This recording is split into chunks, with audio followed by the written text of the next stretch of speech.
को भागे। वो महेंद्र यादव जी की टीम ने इतने प्यार से बुलाया, हम मुंबई से चलकर रात के बीच में आ गए। Thank you very much. कविता समाप्त हो गई है, आप भी बजा सकते हैं। हाँ। मैं बताता जाऊंगा कहाँ शुरू हो रही है, थोड़ी कर ऐसा मतलब जैसे मैं पड़ोसन का बता रहा हूँ। और खाएगी भी कैसे, जाके बनाऊंगा जब तो खाएगी। अच्छा ये ऐसे मतलब जैसे बनाते ही नहीं, वजह थोड़ा तो सही ढंग से बना लो। बहुत अच्छे आप। बच्चा बैठ जा बेटा, मैं सुनने लायक आइटम हूँ, देखने लायक तो हूँ।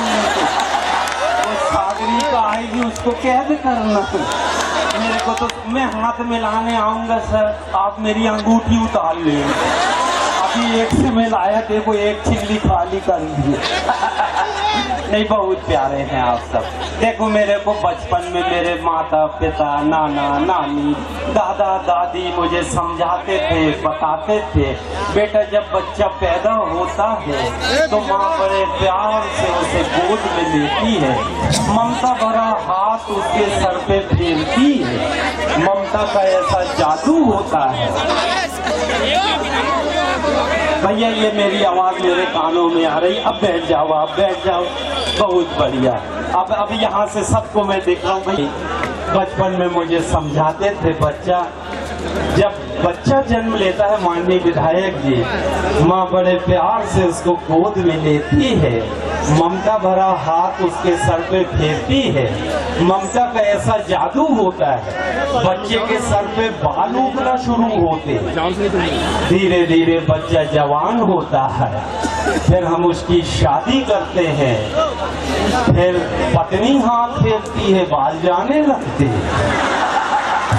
बहुत लोग यहाँ पत्नी का प्यार लेके आए हैं, उन्हें प्रणाम करता हूँ। ऊपर से तो ऐसे नजर आ रहा है जैसे पूरे मोहल्ले में ही हाथ फेरा। उन लोगों को मैं विशेष प्रणाम करता हूँ। बहुत अच्छा मूछे हो तो नथु लाल जैसे। सर ये ओरिजिनल है? हाँ नहीं, कई बार लोग चिपका के आ जाते। महाराणा प्रताप के बाद इतनी प्रतापी मूछ देख। बहुत अच्छे हैं आप सब, इतनी प्यारी आवाम है। पिछले 6 साल से कोशिश कर रहा हूँ, कभी शूटिंग आ जाती, कभी डबिंग आ जाती, कभी एडिटिंग आ जाती, लेकिन इस बार यादव जी से वादा किया कि मैं आऊंगा। और उज्जैन का प्यार इतने आर्टिस्ट लेके जाते हैं, मुझे भी आप आशीर्वाद देंगे, मुझे ऐसी उम्मीद है। एक बार मेरे सम्मान में आप तालियां बजा दीजिए। इसको मत बजा, बैकग्राउंड नहीं भैया, मेरी आवाज जान दो, ये धड़म धुड़ुम बंद कर दो।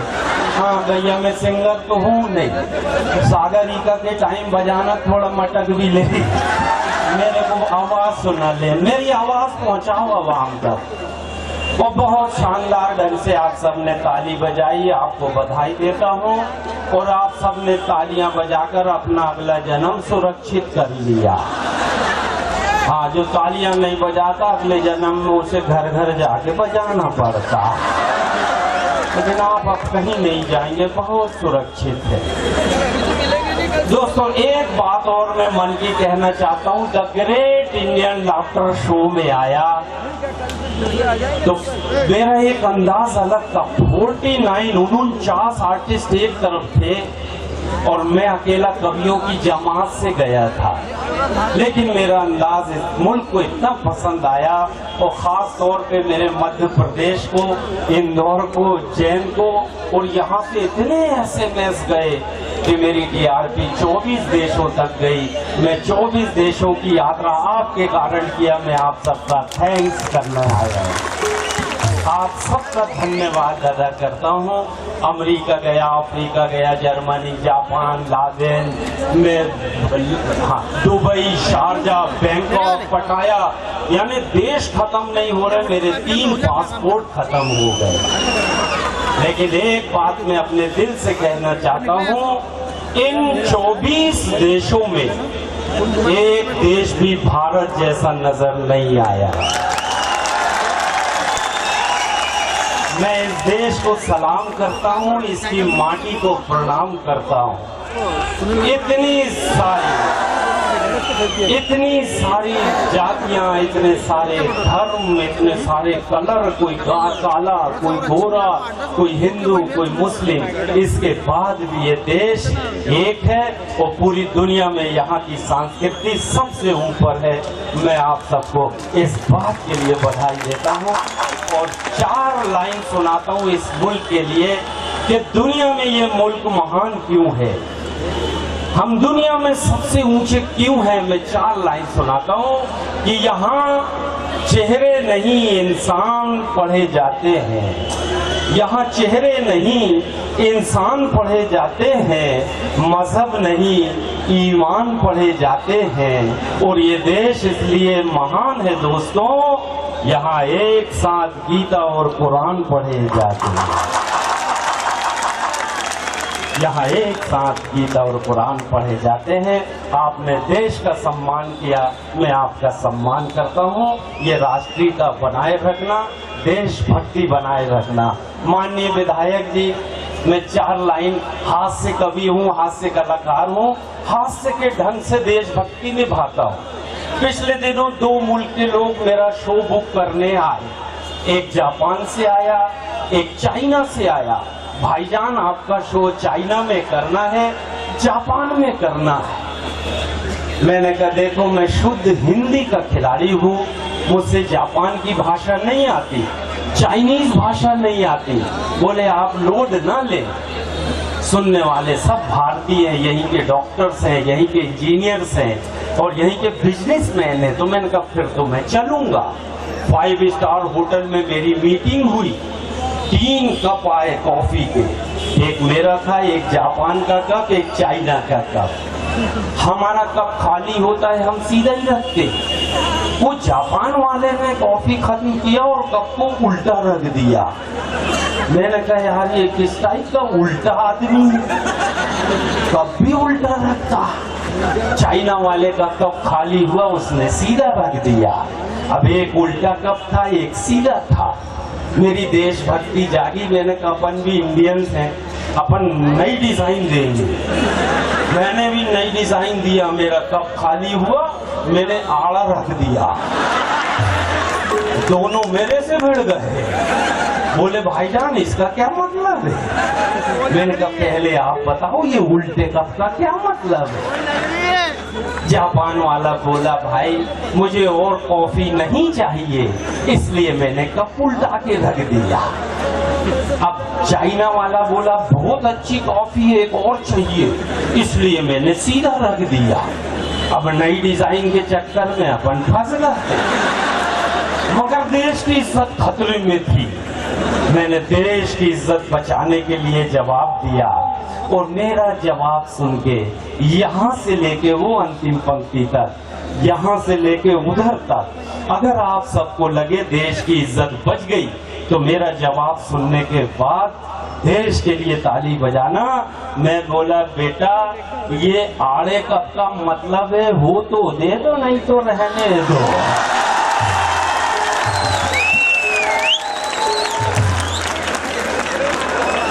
झोल नहीं खाना चाहिए, कहीं भी पंगा हो अपन को पीछे नहीं आना चाहिए, क्योंकि ये देश दुनिया में महान देश और बहुत अच्छे लोग हैं। आप सब कहाँ कहाँ से बातें आपको बताएं। बच्चा नहीं भी बैठते बैठा तो खड़े होके सुन लो, मैं सिर्फ सुनने ही लायक आइटम हूँ, आप ज्यादा देखने की कोशिश ना करें।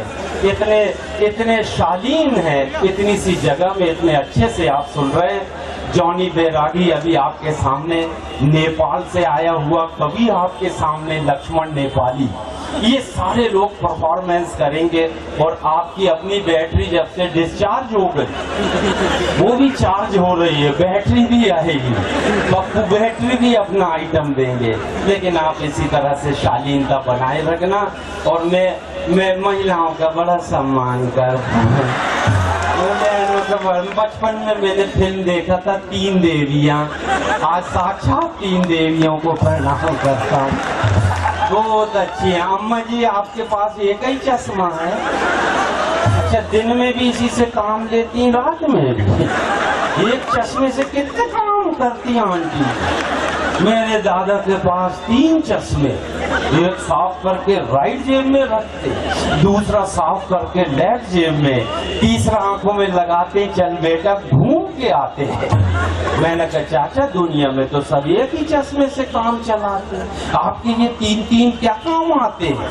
बोले बेटा, ये राइट जेब में रखा है, इसकी मोटी कांच है, इससे मैं पास का देखता हूँ। मैंने कहा अच्छा, इधर लेफ्ट में? बोले इसकी पतली कांच, इससे दूर का देखता। मैंने कहा पास का भी देख लिए, दूर का भी देख लिए, तीसरा आंखों में लगा, ये क्या काम आता? बोले बेटा, इसी से तो देखता हूँ पास का कौन सा, दूर का कौन। मगर धन्य आंटी जी, आप तीनों काम एक ही चश्मे से कर लो। मैं महिलाओं का बड़ा सम्मान करता, महिलाएं कभी झूठ नहीं बोलती। हम माननीय विधायक जी, हमारे यहाँ एसडीओ साहब बड़ा शक करते अपनी पत्नी पे। क्यों करते? ये तो देवी हैं, उनके शक नहीं करना, वैसे में बड़ा सम्मान कर। मेरी पत्नी सामान लेने गई, कुकर सेट खरीदी, कपड़ी सेट खरीदी, फिर उसके बाद डिनर सेट, 25-30 सामान खरीदने के बाद दुकानदार से बोली, भाई साहब अच्छा सा बेलन देना। मैं डर गया, मैं पास में गया, भाई साहब मैंने कहा थोड़ा नरम सा देना, पिछले बार का बहुत टाइट था। वो सब हंस रहे हैं जो बेलन का सदुपयोग। एसडीओ साहब सर चले जाएं अपने ऑफिस, और बस जैसे ही ऑफिस में बैठे फोन लगाते घर में, ट्रिंग ट्रिंग, हेलो। उधर से पत्नी कहती हेलो, कहाँ हो? बोले मैं किचन में हूँ, आपके लिए खाना बना रही। एसडीओ साहब बोले अच्छा किचन में हो तो मिक्सी चला के बताओ। तो वो फौरन चला दे, गुर गुर गुर। बोले हाँ ठीक है। 3-4 दिन तक रोज कहाँ हो? किचन में हो, चलो मिक्सी चला के बताओ, गुर गुर। 5वें दिन जल्दी छुट्टी हो गई, खुद ही घर आ गए दोपहर में। रामू सफाई कर रहा, झाड़ू लगा रहा। बोले तेरी मैडम कहाँ है? रामू बोले हमें कहाँ मालूम हजूर, आप उधर ऑफिस जाते हो और मिक्सी लेके कहीं चली जाती। नहीं समझ में आ गया वो तो बजा सके, ऐसा कहीं कहीं बजाते रहना, ऐसा लगे मैं जीवित लोगों के बीच में पढ़ा। पिछले दिनों शमशान घाट में पढ़ा, मुर्दे कब्र से निकल के बजा रहे। मैं महिलाओं का बड़ा सम्मान करता। मैं फिल्म इंडस्ट्री में हूँ आंटी जी, वहाँ 3 महिलाएं बड़ी पवित्र महिलाएं, संस्कारित महिलाएं हैं। उन तीनों का बड़ा सम्मान करता हूँ, उन तीनों का फोटो अपने पर्स में रखता हूँ। सुबह उठ के पहले उनकी आरती उतारता हूँ, अगरबत्ती लगाता हूँ, उनको तिलक करता हूँ, चरण छू के अपने काम पे जाता हूँ, क्योंकि बड़ी संस्कारित महिलाएं हैं। इतने देश के संस्कार दिए उन्होंने, वो अंतर्राष्ट्रीय स्तर पर देश का नाम पहुंचा। उन 3 महिलाओं में सबसे पहली है मल्लिका शेरावत, दूसरी है राखी सावंत और तीसरी है वीना मलिक।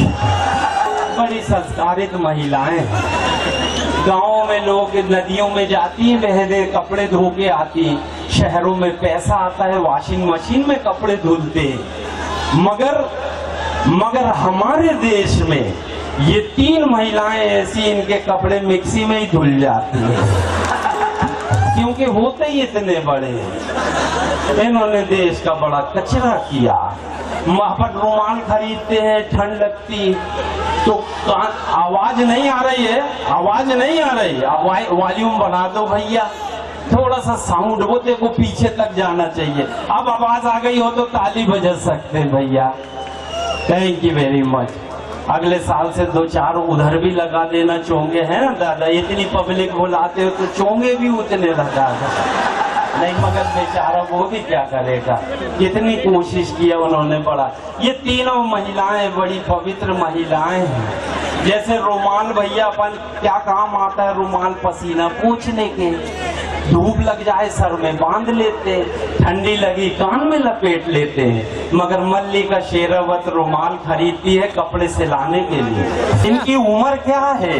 बोले बड़े की 15, दूसरे की 10 और तीसरे की 5। मैंने कहा नाम अच्छे लगे, उम्र अच्छी नहीं लगी। बोले क्यों? मैंने कहा देखो 15 का, 10 का, 5 का, आपने ये 5-5 साल का गैप कैसे मेंटेन किया? भैया जवाब सुनना। बोले भाई साहब, उनकी मम्मी बोली इसमें हमारा कोई कमाल नहीं, इन बच्चों के डैडी विधायक हैं, एक बार जीत के जाते हैं 5 साल में ही वापस आए। मगर माननीय विधायक जी तो यही रहते, इन पे लागू नहीं होते। ये बड़े शरीफ आदमी, ये तो हर साल यही दिखते, ये कहीं जाते ही नहीं। मैं बिहार की बात कर रहा हूँ, MP की बात नहीं कर रहा, क्योंकि माननीय विधायक जी बहुत अच्छे हैं, बहुत अच्छे लगा आप सबको मेरी बात, आपने सम्मान किया। इको मत करना, इको में ना आवाज गूंजती, मेरी आवाज अच्छा वो बिल्डिंग से टकरा के आती है बहुत है। एक बार माई के लाल के लिए, माई दादा के लिए ताली बजा दे। बहुत अच्छा चला रहे हैं भैया आप, और ये इधर भी सुनाई दे रहे हैं ना, बहुत बहुत शुक्रिया। बस इको मत, एक वो उसको भी पलटा दो, वो मेरे कान में आ रही है असल में। भैया उसको भी उधर पब्लिक में कर दो। नहीं आप जैसा टर्न कर दो, बस हो गया बस। और वो बच्चे को देखो गिराना मत, उधर हटा दो, वो नीचे जो सपोर्टर है उसको हटा दो, बस ठीक है भैया। देख लो भैया अपना साउंड बॉक्स बचा लो, क्योंकि महेंद्र जी उसका पेमेंट नहीं देंगे। हाँ टूट फूट की गारंटी अपनी थोड़ी, क्यों महेंद्र जी? बहुत अच्छे से सुन रहे हैं। मैं 4 लाइन फिर इस मुल्क के लिए पढ़ता हूँ। मैंने बड़े प्यार से इस देश के तिरंगे के लिए मैंने 4 लाइन जो आप लोगों के लिए सोच के रखी। देखो हर साल आप सुनते हैं, अच्छा क्यों बहुत ज्यादा लग रही क्या आवाज? आवाज ही नहीं, बंद है वो, अब चालू कर दो भाई। अब आई आवाज? अब आ गई भैया? चलो अब आ गई आवाज, बहुत अच्छा। तो मैं बहुत सारी बातें आपसे करना चाहता हूँ, आप इतने प्यार से सुन रहे हैं, इतने बुजुर्ग लोग बैठे हैं, मैं उन सबका सम्मान करता हूँ। और एक बार मैं अपने अंदाज में आप सबको नमस्कार कर लूँ, ताकि आपको लगे मैं ओरिजिनली हूँ। हाँ नहीं तो मेरे डुप्लीकेट निपटा के चले जाते। मेरे कितने डुप्लीकेट इस देश में हो गए, 24, लेकिन मैं ओरिजिनल हूँ। मैं अपने अंदाज से आपको नमस्कार करता हूँ। तो चेयर में बैठे चेयरमैनों को नमस्कार, और जमीन में बैठे जमींदारों को भी नमस्कार, छोटे छोटे बच्चों को प्यारा प्यारा नमस्कार, और महिलाओं को अति विशेष नमस्कार, और तमाम बुजुर्गों को अंतिम नमस्कार। नहीं अंतिम इसलिए कि मेरा स्वास्थ्य आजकल ठीक नहीं रहता। अगली बार में आया नहीं आया, इस देश के बुजुर्ग बहुत ऊपर तक जाते हैं। देखो मम्मी जी, हाँ ऊपर तक मतलब राष्ट्रपति बनते हैं, प्रधानमंत्री। हाँ उसके बाद बच्ची को भी समझ में आ गया, बच्चे बड़े अच्छे हैं। बच्चों को मैं प्यार करता हूँ, बच्चे मुझे प्यार करते हैं। लेकिन आजकल बच्चे नहीं बाप पैदा होते हैं। हाँ बच्चे रहते ही नहीं, बाप हैं अपने।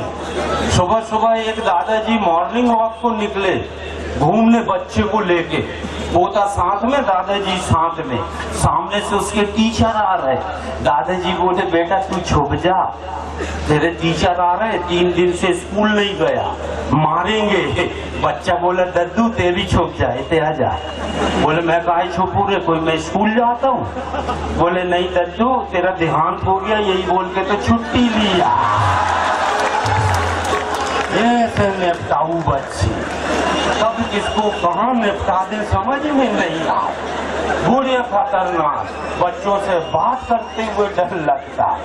मैं तो पॉपकॉर्न की मशीन आई दादा एक जगह हमारे शहर में मेला लगा, पॉपकॉर्न गरम तवे पे उछटता है, आप सबको मालूम है। तो उसके साथ कॉन्वेंट के छोटे छोटे बच्चे उछट रहे हैं रिदम में। मैंने एक छोटे से बच्चे से पूछा बेटा ये गरम तवे पे पॉपकॉर्न क्यों उछटता? बच्चा बोला अंकल आप बैठ के देख लो। हाँ 1 मिनट में ही समझ में आ गया ये बाप है, इसे बात करते हुए डर लगता। बहुत खतरनाक पीढ़ी सामने आ गई है, मगर आप सबको फिर से बधाई देता हूँ। इतना बेहतरीन आयोजन जिसका साल भर लोगों को इंतजार रहता है। दोस्तों पिछले दिनों 15 अगस्त आया, पूरे देश ने आजादी मनाया। मेरा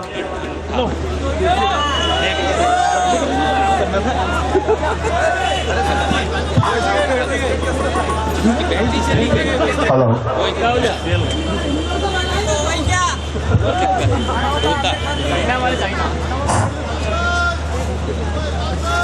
जी, बहुत बढ़िया। अब आया आवाज अच्छा भैया, ये माइक ज्यादा अच्छा है। चलो एक बार फिर से ताली बजा दो आप सब। थैंक यू, बहुत अच्छे हैं आप सब। 15 अगस्त को मेरी पत्नी सुबह से चुप बैठी। आंटी जी 14 साल हो गए मेरी शादी को, मेरा वनवास कंप्लीट हो गया। वे पहला मौका था इन 14 साल में पत्नी 2 घंटे चुपचाप रही। मैं अपने बेडरूम में घुसा, मैंने अकेले ही स्वतंत्रता दिवस मनाया। मैंने कहा आज तो छुट्टी मिली, इतना बोलने वाली आज तो चुप है कम से कम। तो वे उतने में मेरे को चक्कर आ गया 1 घंटे बाद। मैंने कहा ये चुप क्यों है? बाहर निकला, मेरा बच्चा होमवर्क कर रहा। मैंने बच्चे से पूछा बेटा तेरी मम्मी चुप क्यों बैठी, रोजा रखी? बोले नहीं। मैंने कहा उपवास रखी होगी। बोला पापा वो भी नहीं। मैंने कहा मौन व्रत होगा। बोले पापा वो भी नहीं। फिर मैंने कहा तेरी मम्मी चुप क्यों बैठी है? मेरा बच्चा बोला पापा मम्मी ने लिप गार्ड मांगी, मैंने फेविक्विक दे दिया। हाँ ये कभी कभी मेरे बच्चे ये कहते थे। मैं महिलाओं का बड़ा सम्मान था, क्योंकि मेरा अपने घर में बहुत सम्मान है। इतनी शालीनता से आप कार्यक्रम का आनंद ले रहे हैं, बहुत अच्छा लगा। उज्जैन आने की 5 साल की ये मेरी कोशिश थी, जो आपकी दुआओं की वजह से मैं यहाँ आ गया। मैं कहना चाहता हूँ हम अपने बच्चों के लिए एजुकेशन पे सर मेहनत का पैसा खर्च करते हैं, उनको पढ़ाने के लिए हॉस्टल पहुँचाते हैं, महंगी शिक्षा देते, वो डॉक्टर इंजीनियर भी बनते हैं, और वहीं से 5 साल का पैकेज लेके 10 साल के लिए अमेरिका अफ्रीका सर्विस करने चले जाते हैं, लव मैरिज करते हैं अपने जोड़े के साथ, और बूढ़ी माँ को घर में नौकरों के भरोसे छोड़ जाते हैं। एक दिन नौकर जहर मिला के खिलाता है और बूढ़ी माँ को मार के घर लूट के जाता है। ये तो हमारे इधर मध्य भारत की बात। दिल्ली नोएडा में तो कांटे खड़े हो जाते हैं जब नौकर चाकू से उसका पेट फाड़ता, गला फाड़ता है, वो घर लूट के जाता है। ऐसे नालायक बच्चों के लिए जो माँ का दामन छोड़ के जाते हैं, 4 लाइन सुनाता हूँ। इन 4 लाइन का सम्मान करना, उसकी दुआ उसकी स्वर्ग है, बाप की कोई गारंटी नहीं। हाँ नहीं मतलब बाप को कूटो ये मतलब नहीं है, माता पिता दोनों का सम्मान करना। मैं अंतिम कविता इस दौर की सुनाता हूँ आपको, क्योंकि बहुत सारे कलाकार मेरे पीछे इंतजार कर रहे हैं, वो भी आएंगे। इस देश ने माननीय विधायक जी 2 महान बापू पूरी दुनिया को दिए। एक महात्मा गांधी दिए जिन्होंने भजन लिखा रघुपति राघव राजा राम, वो जेल में चले गए आसाराम। हाँ संत हो के भी ऐसे काम।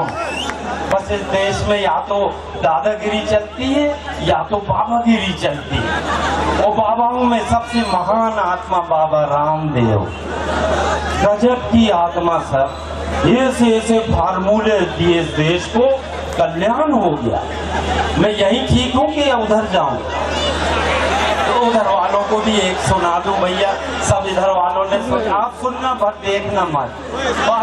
भैया सुबह सुबह हेलो हेलो हेलो हेलो। हाँ एक मरीज सुबह डॉक्टर के पास आया, बोले डॉक्टर साहब सांस लेने में तकलीफ हो रही, 4 कदम चलता हूँ सांस भर जाती है। डॉक्टर साहब बोले तू कितने बजे उठता है? बोले 10 बजे उठता हूँ। डॉक्टर साहब बोले बेवकूफ, इस देश में बाबा रामदेव के भक्त सुबह 5 बजे उठते हो, सारा ऑक्सीजन सोख लेते, 10 बजे तो कार्बन डाइऑक्साइड मिलता। बेटा सुबह उठो फायदा होगा, बाबा जी कहते हैं सुबह उठो फायदा होगा। वो 3 बजे रात में ही उठ गया, अकेले चला। एक मोटरसाइकिल में 2 आदमी आए, चाकू अड़ाए, उसका पर्स लेके भाग गए। ये बाबा के पास आया, बाबा आपने बोले सुबह उठो फायदा होगा, मेरी तो जेब कट गई। बाबा बोले मैंने बोला था जो पहले उठेगा उसे फायदा होगा, वो दोनों तेरे से पहले उठे। बाबा बड़ी खतरनाक आइटम। एक साउथ इंडियन कंप्लेंट लेके आया, उसके हाथ पैर टूटे, सर में पट्टी बंधी। बोले अरे बाबा तूने पेटवा दिया रे, अरे पूरा सोसाइटी मिलकर मारा रे, और जहाँ नहीं मारना वहां भी मारा रे। मेरा सर तोड़ा, मेरा कमर तोड़ा, मेरा हड्डी तोड़ा रे। बोले तूने क्या किया है? तू बोला रे शीर्षासन करो, सर के बल खड़े हो, मैं सर के बल खड़ा हुआ, पूरा सोसाइटी मारा। बाबा बोले एक तो तू साउथ इंडियन आदमी लुंगी पहनता और शीर्षासन करता है ग्राउंड में, तेरा बैकग्राउंड खराब है। बाबा के कई बैकग्राउंड कईयों के खराब है। बाबा बड़ी खतरनाक आदमी। 3 महिलाएं फिर बैठी लेफ्ट साइड में, ABC। मुंबई से इंदौर आते आते कितनी घटनाएं फ्लाइट में हुई, तीनों नाखून घिस रही, पूरे 2 घंटे नाखून घिसती रही। उतरते समय मैंने पूछ लिया इससे क्या होता? बोले बाबा जी ने बोले इससे बाल लंबे होते हैं, घने होते हैं, काले होते हैं। एक महिला मुंह छुपा के पीछे बैठी। मैंने कहा बहन जी आपको बाल लंबे नहीं करना, काले नहीं करना। बोले बेटा 6 महीने नाखून घिसी, मूछ निकल आई, अब मुंह छुपा के घूमना पड़ रहा। बड़ा खतरनाक दौर, लेकिन मैं इस दौर की ये अंतिम ही है। हाँ नहीं मेरा अंतिम 3 घंटे का भी हो जाता। बहुत बहुत धन्यवाद, बड़े प्यार से आपने सुना। एक लड़की का मैं जिक्र करना चाहता हूँ इस पूरी भरी महफिल में। एक लड़की ऐसी हुई जिसको इस देश ने मान दिया, सम्मान दिया, पहचान दी, दौलत दी, शोहरत दी, अंतर्राष्ट्रीय पहचान मिली, लेकिन वो लड़की बेईमान निकली। उसका नाम है सानिया मिर्जा।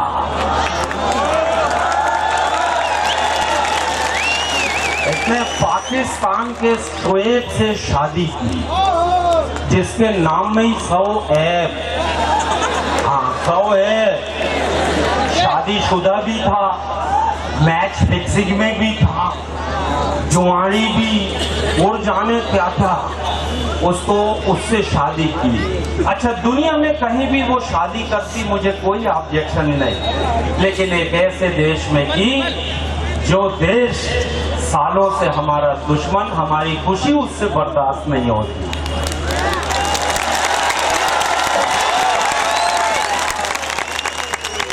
जिसके लिए इस देश से बस जाती है मोहब्बत की, भूल जाते हैं, रोटी जाती है, बदली में उधर से कारगिल का युद्ध आ जाता है, बदले में उधर से आतंकवादी घुस जाते हैं, और दुनिया का सबसे बड़ा आतंकवादी लादेन भी उसी मुल्क में मिला। अब इससे बड़ा और क्या सबूत दुनिया को हम पेश करें? और दुनिया का सबसे घिनौना काम कि सोते हुए सैनिकों के सर काट के ले जाएं, ये इंसान नहीं, ये जानवरों का काम।